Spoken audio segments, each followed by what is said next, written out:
হামজা চৌধুরী এলেন আর লাল সবুজের ফুটবলে লাগলো নতুন রং। 17 মার্চ 2025 ক্যালেন্ডারের পাতায় ছিল এক অন্যরকম দিন।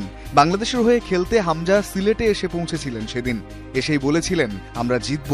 এরপর দেশের জার্সি গায়ে খেলার মাঠে জাদু তো দেখিয়েছেনই, তবে হামজার সবচেয়ে বড় জয় কোটি বাঙালির হৃদয়। সেই ভালোবাসার শক্তি অনেক, তাই তো নিজের ক্লাব লেস্টার সিটির সঙ্গে এক খোলামেলা সাক্ষাৎকারে বাংলাদেশের প্রতি তার অগাধ ভালোবাসার কথা জানিয়েছেন হামজা চৌধুরী, যা তার স্মৃতিতে এখনো তরতাজা।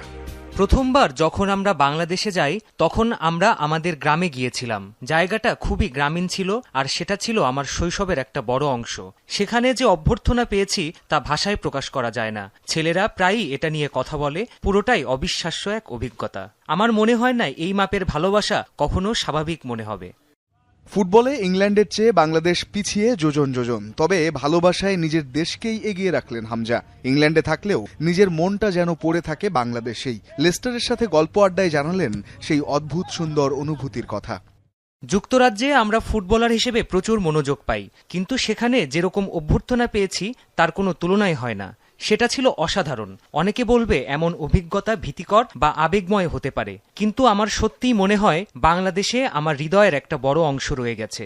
সবাই শুধু ইতিবাচকতা আর আমাকে ভালোবাসা দেখাতে আসে, তাই এটা এক অদ্ভুত সুন্দর অনুভূতি।